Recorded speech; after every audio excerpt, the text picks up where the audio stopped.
اللهم صل على مولانا محمد وعلى آل سيدنا مولانا محمد اللهم صل على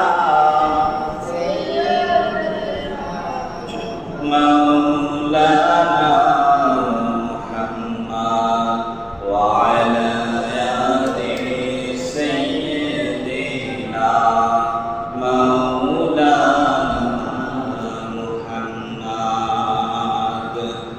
इशारा से चाँद को किया तो टुकड़ा ओ हे दो जहान का बादशाह हमारा प्यारा रसूल अल्लाह अल्लाहुम्मा सल्ली अला मौलाना मुहम्मद वअला आलि सय्यिदिना मौलाना मुहम्मद बलगना उला बिकमालिही कशफत तुजा बिजमालिही हसनत जमीअ खिसालिही सल्लु अलैहि व आलिहि अल्हम्दुलिल्लाह আল্লাহ সুবহানাহু ওয়া তাআলার দরবারে আমরা হাজারো লাখ কোটি শুকরিয়া জ্ঞাপন করছি। আমরা সবাই বলছি রব্বানা লাকাল হামদ হামদান কাসীরান মুবারাকান ফীহি ইয়া রাব্বি লাকাল হামদ বিল ইসলাম লাকাল হামদ বিল ঈমান লিজালালি ওয়াজহিকা ওয়া আযীমি সুলতানি। প্রশংসা করলাম কার? খাওয়ার সময় প্রশংসা করব কার? পড়ার সময় প্রশংসা করব কার? চলার সময় প্রশংসা করব কার? অন্যের হক মারার সময় প্রশংসা করব কার? আল্লাহ। মনোযোগ দিতে হবে। সব ক্ষেত্রে আল্লাহ সুবহানাহু ওয়া তাআলার আমরা প্রশংসা করব। কোনো খারাপ কাজ করা, যখন সব বিষয় আল্লাহর প্রশংসা করব তখন আর খারাপ কাজ আমাদের মনে আসবে না। কারণ আল্লাহর প্রশংসা যখন করব তখনই আল্লাহর কথা আমাদের স্মরণ হয়ে যাবে, ঠিক কিনা? এই জন্য একটু শরীরটাকে লাড়া দিয়ে জোরে বলেন আলহামদুলিল্লাহ। আল্লাহ তাআলা এই দুনিয়ায় আমাদেরকে পাঠিয়েছেন তার ইবাদত করার জন্য। কি জন্য? ইবাদত করার জন্য। অন্য ধর্মের প্রতি শ্রদ্ধা রেখে আমরা বলছি আমাদের ইসলামের ভিতরে, ইসলামে খাইলে সোয়াব, ঘুমাইলে সোয়াব, ঘুম থেকে উঠলে সোয়াব, যতক্ষণ ঘুমাবেন ততক্ষণ সোয়াব, যতক্ষণ খাবেন ততক্ষণ সোয়াব। কিন্তু অন্য কোনো ধর্মে আমার জানা নাই যে কোন ধর্মে খাইলেও সোয়াব পাওয়া যায়, বসলেও সোয়াব পাওয়া যায়, হাঁটলেও সোয়াব পাওয়া যায়, ঘুমাইলেও সোয়াব পাওয়া যায়। কিন্তু আমাদের ধর্মে কি পাওয়া যায়? সব ক্ষেত্রে সোয়াব আছে। সুবহানাল্লাহ। আল্লাহ চায় না যে তার বান্দা জাহান্নামে যায়, আল্লাহ চায় না তার বান্দা খারাপ থাকে। আপনার মনে হইতে পারে যে আমি দুনিয়ায় মনে হয় আমার তো অর্থ সম্পদ নাই, আমার তো কষ্ট, খাবার দাবার নাই, কিন্তু আল্লাহ বলে আমি ইমানদারদেরকে সবচেয়ে বেশি দুনিয়ায় কষ্ট দেই, কিন্তু আবার ইমানদারদেরকে আখিরাতে বিশাল বড় উপহার দেই। সুবহানাল্লাহ। এখন বলবেন হুজুর এগুলা তো আপনি বললেন মুকিয়া, আল্লাহ যে কোথায় বলছে সেটা বলেন। আল্লাহ রাব্বুল আলামিন বলেন ওয়াল আসর ইন্নাল ইনসানা লাফি খুসর ইল্লাল্লাযীনা আমানু ওয়া আমিলুস সালিহাতি ওয়া তাওয়াসাউ বিল হাক্কি ওয়া তাওয়াসাউ বিস সাবর। আল্লাহ রাব্বুল আলামিন বলে ওয়াল আসর, সময়ের কসম। ও দুনিয়ার মানুষেরা তোমরা শুনে নাও, আমি আল্লাহ রাব্বুল আলামিন সময়ের কসম করে বলছি, এই দুনিয়া হলো তোমাদের জন্য একটা সময়ের কসম আমি দুনিয়াতে রেখেছি। আল্লাহ রাব্বুল আলামিন বলে ওয়াল আসর ইন্নাল ইনসানা লাফি খুসর। দুনিয়ার প্রত্যেকটা মানুষ, আমার আল্লাহ রাব্বুল আলামিন বলে দুনিয়ার প্রত্যেকটা মানুষ হলো বিপদের মধ্যে আছে। আল্লাহ কখন বলেছে এই কথা? আল্লাহ কিন্তু দুনিয়া শব্দ ইউজ করেছে, আল্লাহ কিন্তু বলে নাই আখিরাত। আল্লাহ রাব্বুল আলামিন বলে নাই কবরের জগৎ, বলছে দুনিয়ার কথা বলছে। দুনিয়া মানে দুনিয়াই, মৃত্যুর পরে কোনো মানুষের আর দুনিয়া থাকে।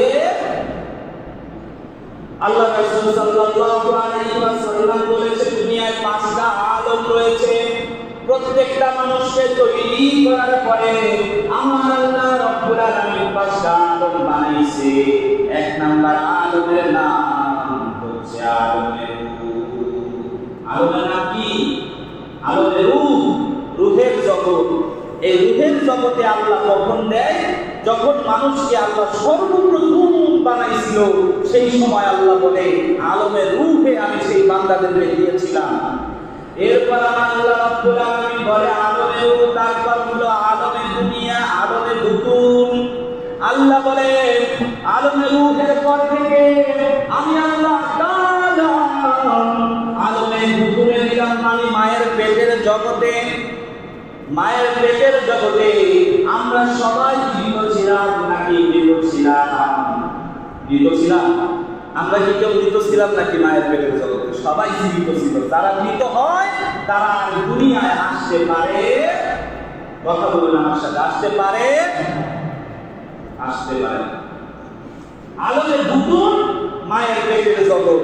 মায়ের পেটে বসে আপনি খাবার খাইছেন মায়ের পেট থেকে, আপনি সেখানে শ্বাস নিছেন, আপনি মায়ের কথা শুনছেন। আমরা জানি যে সেই সন্তান ভালো হয়, সেই সন্তান মা বাবা মারা গেলে দোয়া করে, সেই সন্তান নামাজি হয় যার মা এবং বাবা নামাজি ছিল। বিশ্বাস করেন এই কথা?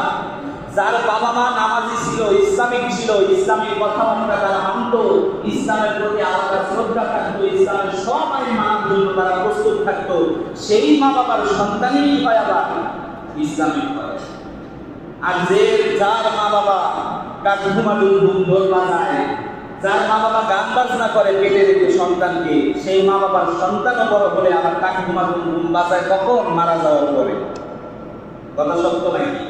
আমি দেখছি, আপনারা দেখছেন কিনা জানি না। মা বাবা যেমন হয় সন্তান তেমন হয়। এটা পেটের জগতের একটা আলাদা একটা ফজিলত। কি? এটা আল্লাহর তরফ থেকে একটা, আল্লাহ রাব্বুল আলামিনের একটা নিয়ম। এই জন্য আপনার সন্তানকে আপনি দুনিয়ায় রাখার পরে যেরকম তৈরি করে রেখে যাবেন, আপনার সন্তান আপনি মারা যাওয়ার পরে কতটুকু ফিরে পাবেন? বেশিও পাবেন না, কম পাবেন। আল্লাহ চায় সবসময় বেশি দেওয়ার জন্য, আল্লাহ কম দিতে চায় না। তো আলমের বুতুন, মায়ের পেটের জগৎ, এই জগতে কি শুনছেন না শুনছেন, দুনিয়ায় আলমের দুনিয়ায় আসার পরে আপনার মনে আছে? আলমের রূহের জগতে কি করছেন সেটা কি দুনিয়ায় আসার পরে মনে আছে? নাই। এবার আলমের দুনিয়া থেকে একটা আলমে যাবেন, মানে একটা জায়গায় যাবেন, সেই জায়গার নাম কি? বলেন, সেই জায়গার নাম কি? সবাই জানে। কেউ আরবিতে জানে, কেউ বাংলায় জানে, কিন্তু সবাই জানে কবরের জগৎ, আলমের বাগিচা। কোন জগৎ? কবরের জগৎ। নাকি আপনারা যাবেন না? কবরের জগতে যাবেন না? কবরের জগতে সবাই যাবে। কে পীর, কে বাদশাহ, কে সরকার, কে সরকার প্রধান, কে রাষ্ট্রপ্রধান, এগুলো কবর চিনে। কবর এগুলা চিনে না। কবর চিনে কি? আমল। কবর কি চিনে? বান্দা কতটুকু আমল করছে, কোরআন কতটুকু মানছে, কোরআন শুধু ফজরের পরে পড়ছে, রাত্রে পড়ছে, বিকালে পড়ছে, মারা যাওয়ার সময়ও কবর করছে। এমনও দেখছি মারা যাওয়ার পরে কবরের সামনে যাইয়াও কোরআন করছে। কোনো লাভ আছে? মারা যাওয়ার পরে কবরের সামনে গিয়া কোরআন করলে এতে কোনো লাভ? যে করবে তার সওয়াব হবে, কিন্তু মৃত মানুষের কবরবাসীর কোনো সওয়াব নাই। কারণ ওই বেলাতে কবরে যাওয়ার আগে দুনিয়াতে থাকতেই কোরআনের বিরোধিতা করেছে। সে কবরে যাওয়ার পরে তার কবরের সামনে গিয়া কোরআন করলে কি লাভ আছে? লাভ আছে? কোনো লাভ নাই। এই জন্য কোরআন দুনিয়ায় থাকতেই মানতে হবে। কবরে যাওয়ার পরে যদি পীর সাহেব আইনাও, আমাদের সরসিনার পীর সাহেবকে আনায়াও যদি আপনি কবরের সামনে কোরআন করেন, তাতেও কোনো লাভ যদি হইতো, তাহলে মুহাম্মাদুর রাসূলুল্লাহ তার চাচার নাম কি বলেন তো? আবু তালেবের কবরের সামনে যায় কোরআন কইরা তারে জান্নাতি বানায় দিতে পারে। কিন্তু মুহাম্মাদুর রাসূলুল্লাহ সাল্লাল্লাহু আলাইহি ওয়াসাল্লাম বারবার মুহাম্মদ সাল্লাল্লাহু আলাইহি ওয়াসাল্লাম তার চাচাকে ইন্তেকালের আগে বলেছিল, চাচা আপনি শুধু শুনেন, একবার শুধু বলেন লা ইলাহা ইল্লাল্লাহ, বাকিটা আমি আল্লাহর সাথে আমি বুঝে নেব। আপনার বলা দরকার নাই মুহাম্মাদুর রাসূলুল্লাহ। আপনি মনে করতে পারেন আপনাকে স্পিডে লাগতে পারে যে আমি আমার ভাতিজার প্রতি কেন ঈমান আনবো, আমি তো বড় মুরব্বী, আমি কেন আমার ভাতিজার প্রতি ঈমান আনবো। কিন্তু যারা সত্যিকারের আলেম, সত্যিকারের ইসলাম প্রেমী, সত্যিকারের মুসলমান, তারা কখনো নিজের প্রেস্টিজের দিকে তাকায়। যে কথা বলতেছিলাম, আলমে বারজাখ, কবরের জগৎ, এই কবরের জগৎ যখন পার করবে, তারপরে আরেকটা জগৎ আছে আলমে আখিরাত। শেষ জগতের নাম কি? আলমে আখিরাত, আখিরাতের জগৎ। এই আখিরাতের জগতে বান্দার হিসাব নেওয়া হবে। বান্দা কি করছে দুনিয়ায়, সব হিসাব তিনি কে? কথা নাই, তিনি কে? আল্লাহর নাম নিয়ে সব করে নাকি?